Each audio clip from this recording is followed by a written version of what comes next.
ஒலிபெருக்கி நேயர்கள் அனைவருக்கும் அன்பு வணக்கம். சினிமா என்பதே ஒரு மேஜிக் தான். இந்த சினிமா உலகத்தில் நடக்கிற பல விஷயங்கள் ஆச்சரியமாகவே இருக்கும். சராசரி ரசிகர்கள் சினிமாவை திரையோடு கடந்து போயிடுறாங்க. திரையில் என்ன நடக்குதோ அதுதான் அவங்களுக்கு சினிமா. படம் நல்லா இருந்தால் அது நல்ல சினிமா, நல்லா இல்லைன்னா நல்ல அல்லாத சினிமா. படம் நல்லா இருந்ததுன்னா நான் அடிக்கடி போய் பார்ப்பாங்க, நல்லா இல்லைன்னு கேள்விப்பட்டால் போகவே மாட்டாங்க. இவ்வளவுதான் ரசிகர்களுக்கும் சினிமாவுக்குமான உறவு. ஆனால் அதுக்கு பின்னாடி பல மேஜிக்குகள், பல ஆச்சரியமான விஷயங்கள் நிறைய இருக்குது. அதெல்லாம் இப்போ நான் சொல்ல போகிற விஷயம் ரொம்ப ஒரு முக்கியமான விஷயம்.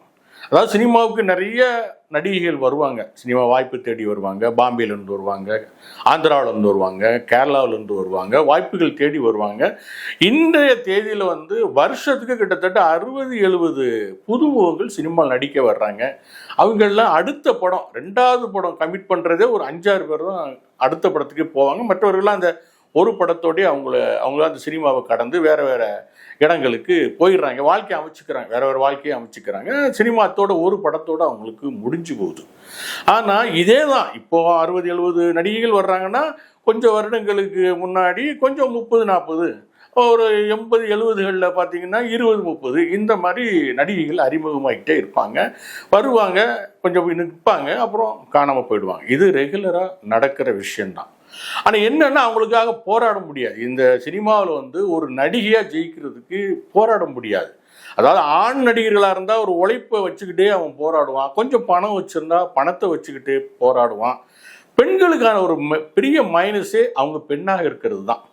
அதை தாண்டி அவங்க அதை பத்திரமா பாதுகாத்துக்கிட்டு, தன்னை பாதுகாத்துக்கிட்டு, தன் உடம்பை பாதுகாத்துக்கிட்டு அவங்க சினிமாவில் ஜெயிச்சு வர்றது என்பது மிக மிக கடினமான ஒன்று தான்.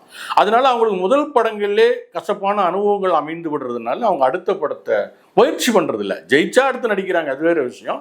அடுத்த படமே முயற்சி பண்ணுறதில்ல, போதுமுடா சாமி சினிமா அப்படின்னு ஒரு கல்யாணம் பண்ணிட்டு செட்டில் ஆயிடுறாங்க. எப்படியோ அவங்களுடைய வாழ்க்கையை வேறு விதமாக அமைச்சுக்கிறாங்க. ஆனால் இதையெல்லாம் தாண்டி ஒரு பெண், ஒரு நடிகை கிட்டத்தட்ட 25 வருஷத்துக்கு மேலே 300 படங்களில் நடித்தும் தொடர்ந்து போராடிக்கிட்டே இருக்காங்க அப்படிங்கிற விஷயம் உங்களுக்கு ஆச்சரியமாக இருக்கும். அது ரிஷா. ரிஷாவை நீங்கள் நிறைய படங்களில் பார்த்துருக்கலாம், ஆனால் அவங்களால அவளை ஐடென்டிஃபை பண்ணிக்க முடியாது. ஏன்னா அவங்க நடிக்கிறது எல்லாமே மிக குறைந்த பட்ஜெட் படங்களில் நடிப்பாங்க. ஒரு பாடலுக்கு ஆடுவாங்க, அல்லது அந்த பாடலோடு இணைந்த ஒரு சில காட்சிகளில் நடிப்பாங்க. அதோடு அந்த சினிமாவுக்கும் அவர்களுக்குமான பங்கு முடிஞ்சிடும். அவங்க அந்த சினிமா தொடர்பான போஸ்டர்கள்லையோ ப்ரமோஷன்கள்லையோ அவங்க தன்னை வெளிப்படுத்திக்க மாட்டாங்க. அது சம்மந்தப்பட்டவங்களும் அவரை வெளிப்படுத்த மாட்டாங்க. அப்படியே வருவார், ஒரு பாட்டுக்கு நடனம் ஆடுவார், ஒரு சில காட்சிகளில் நடிப்பார், போயிடுவார். அதுதான் ரிஷா. இது இப்போ நேற்று இல்லை, கிட்டத்தட்ட நான் திரைப்படத்துறைக்கு 25 வருடங்கள் ஆகிறது. 25 வருடங்களில் அவர் தொடர்ந்து நடனம் ஆடிக்கிட்டே இருக்காரு. 300 படங்களை தாண்டி இப்போ ஆடிட்டு இருக்காரு. நம்ம இன்னைக்கு பெருமையாக சொல்கிறோம்ல, திரிஷா பாரியா 25 வருஷத்துக்கு முன்னாடி இருந்த மாதிரியே இப்போவும் இருக்கிறாங்க அப்படின்னு சொல்கிறோம். நயன்தாராவை பார்த்து சொல்கிறோம் பாருங்க, அப்போ அறிமுகமாகும்போது எப்படி இருந்தாங்களோ அப்படிதான் இப்பவும் இருக்கிறாங்க அப்படின்னு நம்ம சொல்கிறோம்ல, ஆச்சரியப்படுறோம்ல. ஆனால் இதே காலகட்டத்தில் வாழ்ந்த பல நடிகைகள் இன்னைக்கு முதிர்ந்த தோற்றத்துக்கு மாறிட்டாங்க, அதையும் நம்ம பார்க்குறோம். ஆனால் 25 வருடங்களுக்கு முன்னாக ரிஷா எப்படி இருந்தாரோ அப்படி தான் இன்றும் இருக்கிறார் அப்படிங்கிறது தான் ஆச்சரியமான விஷயம்.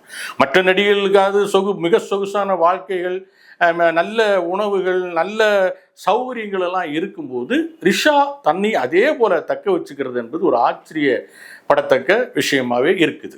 ரிஷாவை அடையாளப்படுத்துறதுக்காக சில விஷயங்கள் சொல்கிறேன். இம்சி அரசன் 23ஆம் புலிகேசியில் ஆடிவா பாடிவான்னு ஒரு பழைய மெட்டில் உள்ள ஒரு பாட்டு வரும். அந்த பாட்டில் 3 நடிகைகள் வடிவேலோடு ஆடுவாங்க. அது அவங்களுடைய கதைப்படி அவங்களுடைய அந்தப்புறத்து அலைகளாக வருவாங்க. அதில் ஒரு பெண்ணாக ரிஷா ஆடியிருந்தாங்க. அது ஒரு முக்கியமான பாடல்.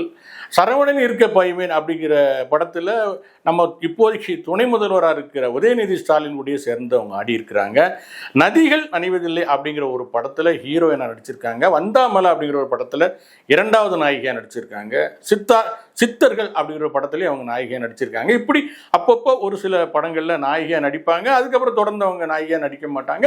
தொடர்ந்து நடனங்கள் ஆடுறது தான் அவங்களுடைய ப்ரொஃபஷனலாகவே வடிவமைச்சுக்கிட்டாங்க. ஆனாலும் அவங்க சினிமாவுக்கு வந்தது வந்து ஒரு திரைப்பட நட்சத்திரமாக வரணும், ஒரு நடிகையாக வரணும் அப்படிங்கிற நோக்கத்தில் அவங்க சினிமாவுக்கு வந்தாங்க. ஆரம்பத்தில் வந்து குரூப் டான்ஸராக இருந்தாங்க, அப்புறம் சென்டர் ஃபிகர் டான்ஸர் ஆனாங்க, அப்புறம் அப்படியே நடன மங்கியாவே மாறிட்டாங்க. சினிமாவில் ஒரு கோளாறு என்னன்னா, நீங்கள் என்ன மாதிரி பேர் எடுக்கிறீங்களோ அந்த பேர் தான் உங்களுக்கு கடைசி வரைக்கும் பின்னாடி வரைக்கும் துரத்திக்கிட்டே வரும். நீங்கள் ஒரு போலீஸ் கேரக்டர் நடித்து பிரபலம் ஆகிட்டா உங்களுக்கு வர்றது எல்லாமே போலீஸ் கேரக்டராக தான் இருக்கும். அதே மாதிரி ஒரு டான்ஸராக நீங்கள் சினிமாவில் பேர் எடுத்துட்டிங்கன்னா கடைசி வரைக்கும் டான்ஸர் தான். சினிமாவில் கதை எழுதிட்டு போனீங்கன்னா கடைசி வரைக்கும் கதை தான் எழுதணும். அதை உடச்சிக்கிட்டு வெளியில் வர்றது கூட ரொம்ப சிரமம். சமீபத்தில் கூட தாய் கிழவி படத்து விழாவில் வந்து ராதிகா பேசும்போது என்ன சொன்னாங்கன்னா, இப்போ நான் ஒரு 40-50 கதைகள் இந்த தாய் கிழவி படத்துக்கு பிறகு 40-50 கதைகள் கேட்டேன், எல்லாமே கிழவிகள் கதையாக இருக்குது அப்படின்னு சொன்னாங்க. ஸோ ஒரு 300 படங்களுக்கு மேலே நடித்த ஒரு பிரபலமான நடிகைக்கே இப்படி ஒரு இமேஜ் ஏற்பட்டு அதை உடைக்கிறது சிரமம் இருக்கும்போது சாதாரண நடிகைகள் அதை உடைச்சிட்டு வெளியில் வர்றது ரொம்ப கஷ்டம். ரிஷாவும் பண்ணின தவறே அதுதான். தன்னை ஒரு டான்ஸராக சினிமாவுக்குள்ள முன் வைத்தது தான் அவர் பண்ண தவறு. அதனால தான் அவர் கடைசி வரைக்கும் இன்னை வரைக்கும் 300 படங்களை தாண்டியும் அவர் இன்னும் டான்ஸராக இருக்காங்க. சரி, டான்ஸராக இருக்காங்களா? ஒரு சில்க் சுமிதா மாதிரியோ, ஒரு அனுராதா மாதிரியோ, ஒரு டிஸ்கோ சந்தி மாதிரியோ அவங்க வளரல. அதற்கான வாய்ப்புகளும் அவங்களுக்கு வழங்கப்படலை. இத்தனைக்கும் ரிஷா வந்து நடிக்க கிடைத்த வாய்ப்புகள் எல்லாமே தன்னுடைய திறமையை வந்து நல்லா ப்ரூவ் பண்ணியிருக்காங்க. ஆனால் ஏனோ அவங்களுக்கு தொடர்ந்து நடிக்கிறதுக்கான வாய்ப்பு கிடைக்கல. ஒரே நாளில் 2 படங்களுக்கான நடனங்கள் கூட அவங்க ஆடியிருக்காங்க. மதியம் வரைக்கும் ஒரு படத்துக்கு முழு பாட்டுக்கும் ஆடிட்டு மதியத்துக்கு மேலே இன்னொரு படத்துக்கு போய் அங்கேயும் முழு பாட்டெல்லாம் ஆடியிருக்காங்க. இப்படி கடினமான உழைப்பாளியாக தான் இன்னும் அவங்க இருக்கிறாங்க. ஒரு படத்துக்கு அதிகபட்சம் அவங்க போனால் ஒரு 40,000 50,000 அவங்களுக்கு சம்பளம் இருக்கும். ஆனால் எனக்கு இவ்வளோ சம்பளம் கொடுங்கன்னு அவங்க யாரையுமே வந்து வற்புறுத்தி கேட்டதில்லை. எல்லாத்துக்குமே ஒரு முடிவு இருக்குது, எல்லாத்துக்குமே ஒரு மாற்று பாதை இருக்குது, எல்லாத்துக்குமே ஒரு எல்லை இருக்குது. அந்த மாதிரி இது வரைக்கும் 300 படங்களில் வெறும் நடனமும் ஒரு சில காட்சிகளிலுமே நடித்து வந்த ரிஷாவுக்கு ஒரு பெரிய டர்னிங் பாயிண்டாக இப்போது அமைஞ்சிருக்கு ஒரு வெப்சீரிஸ். முத்து என்கிற காட்டான் அப்படிங்கிற அந்த வெப்சீரிஸோட பேர். அதை வந்து நம்ம காக்கா முட்டை, கடைசி விவசாயி படங்களை இயக்கின மணிகண்டன் அந்த வெப்சீரிஸை டைரக்ட் பண்ணியிருக்காரு. அதில் விஜய் சேதுபதியுடைய ஜோடியாக ஒரு போர்ஷனில் நம்ம ரிஷா நடிச்சிருக்காங்க. அது வந்து அவர் வந்து படத்தில் வந்து அவருக்கு நிறைய போர்ஷன் இருக்குது. அதாவது வந்து ஒரு திருடனாக வர்றாரு, ஆட்டோ டிரைவராக வர்றாரு, மற்றபடி வேறு பிஸ்னஸ் மேனாக வர்றாரு. இப்படி பல கெட்டப்புகள் அல்லது பல ஏரியாக்கள் விஜய் சேதுபதி இருக்குது. அதில் ஒரு ஏரியா வந்து அவர் ஒரு நடனக்குழுவுக்கு வந்து பாதுகாவலராக பாடி கார்டாக இருக்கிறாரு. அந்த நடனக்குழுவில் ஆடுகிற நங்கையாக ரிஷா நடிச்சிருக்காங்க. அந்த போர்ஷனில் வந்து விஜய் சேதுபதி ரிஷாவை காதலிக்கிற மாதிரியான காட்சிகள் இருக்குது. ஆக ரிஷா வந்து தன்னுடைய பயணத்தை எங்கே ஆரம்பித்தாருன்னு நமக்கு தெரியாது. அவர் பூர்வீகன்னு தெரியாது, அவர் கல்யாணம் பண்ணிக்கிட்டாரான்னு தெரியாது, அவருக்கு குழந்தை இருக்கான்னு தெரியாது, வயசு இப்போ 40 மேலே இருக்கும் அப்படிங்கிற ஒரு அனுபவத்தை வைத்து மட்டும் தான் சொல்ல முடியுது.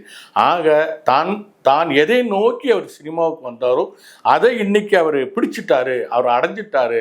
அதாவது தன்னுடைய உழைப்புக்கான பலன் அவர் அடைஞ்சிட்டாருன்னு தான் சொல்லணும். முயற்சியுடையார் இகழ்ச்சி அடையார்னு சொல்லுவாங்க இல்லையா, அந்த மாதிரி தன்னுடைய முயற்சியினால இன்னைக்கு ஒரு நல்ல இடத்த பிடிச்சிருக்காரு.